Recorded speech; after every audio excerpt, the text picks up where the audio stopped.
Hello everyone, today we'll be analyzing the research paper assigned by Rahman and Isroyana. This was carried out in 2021.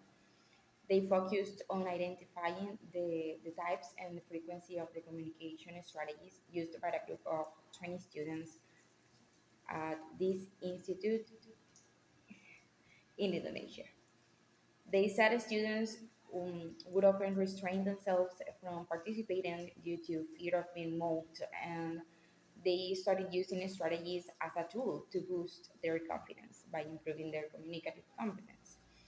However, they should also include the term performance.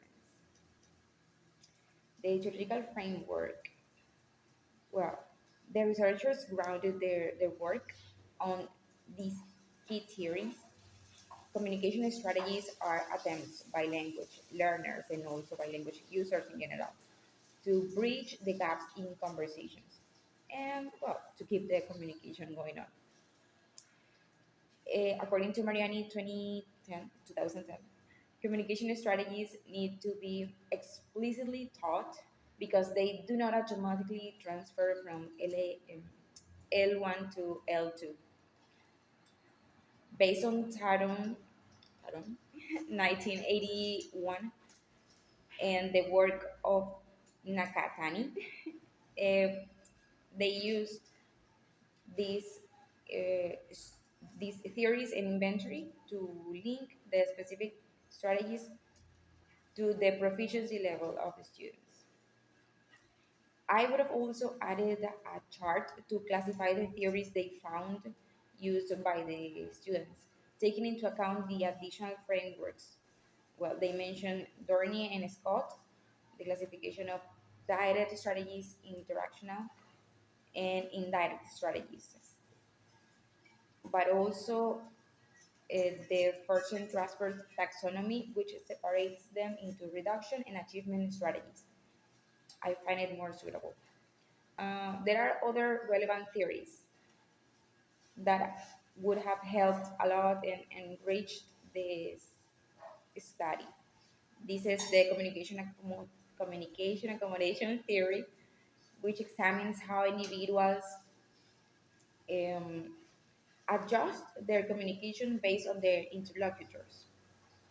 The other is social cultural theory, of course, because we take into account the social interaction, which is key, the cooperation between the speakers, listener speaker.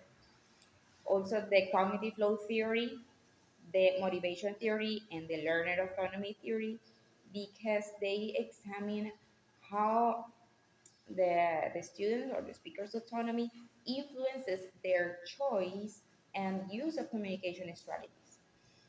Um, they could have provided further insights into how the cognitive demands and the student motivation influence a lot of the use of the communication strategies. Well, even though it is not completely well based and the existence of this study is not clearly justified in the file, we recognize that they made a valuable contribution by investigating the communication strategies used by these students at this institute. Hello, my name is Ysamar, and today I'm going to present the analysis of the methodology used in the study communication strategies used by EFL students in English classroom setting. I will explore the research, design, subjects, instruments, data collection, and data analysis. I will also discuss the positive and negative criticisms of each aspect. The study uses a qualitative approach, embracing the descriptive method. This approach is suitable for examining educational problems and naturally describing the interaction between students and teachers in the classroom. The study participants were second semester students from the Department of English at the Nusantara Global Education Institute with a balanced ratio of 10 males and 10 females. The study also used interviews and observations as data collection instruments. These interviews consisted of open-ended questions allowing for broad and detailed responses. The data collection combined interviews and observations supported by field notes and video recordings. These provide a detailed insight into students' communications activities. Now I will focus on the positive and negative aspect identified in the comparison table. The first aspect is research design. One of the positive aspects this element has is that the study employs a qualitative approach appropriate to educational problems using a descriptive method that effectively captures classroom interactions. However, the explanation of the qualitative approach lacks depth and potential biases or limitations are not mentioned. The second element is subject. One of the positive aspects this element has is that the study identifies second semester students from the English department with a balanced gender ratio.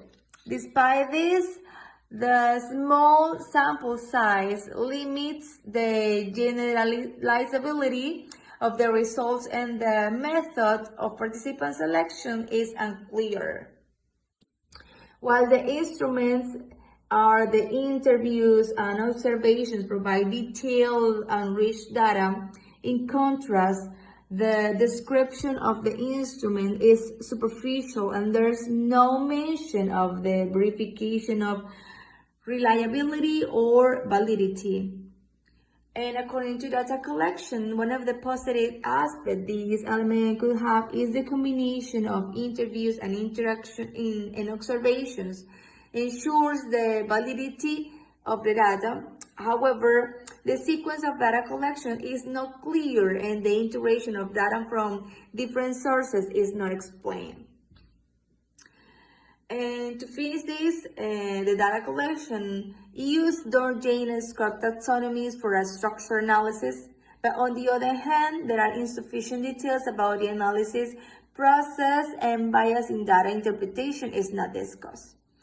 While the methodology has several strengths, such as an appropriate qualitative approach and detailed data collection method, there are areas for improvement, including more depth in method explanation and addressing potential biases.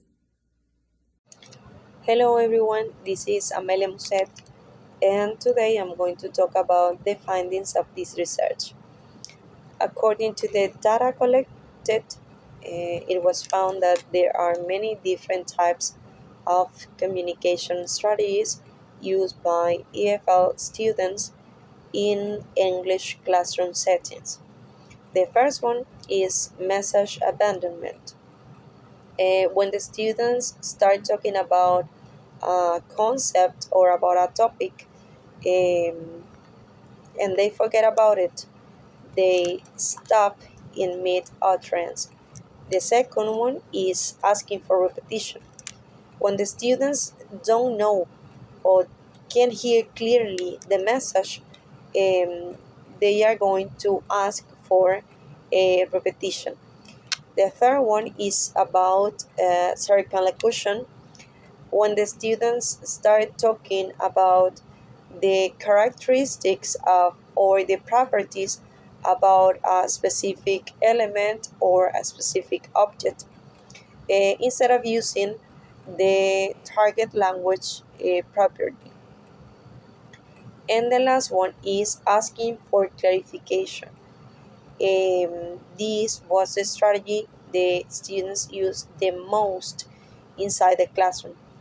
60% of the students use it. When talking about communication strategies, there are two types based on asking for clarification. The first one is meaning negotiation, when the students ask for help or give some help to their classmates. And the second one is interaction monitoring.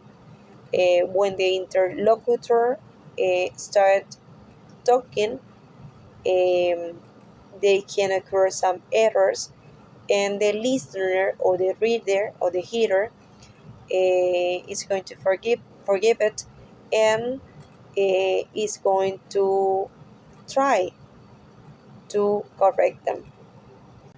When talking about the conclusions, it is important to mention that the communication strategies remain an important element used by EFL students inside a classroom.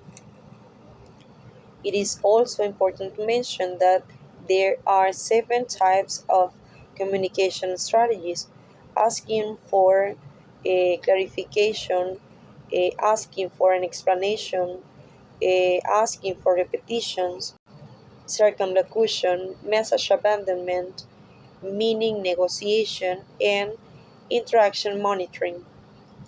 And it is also important to mention that the most frequent communication strategies used by EFL students were asking for clarification, message abandonment, and meaning negotiation.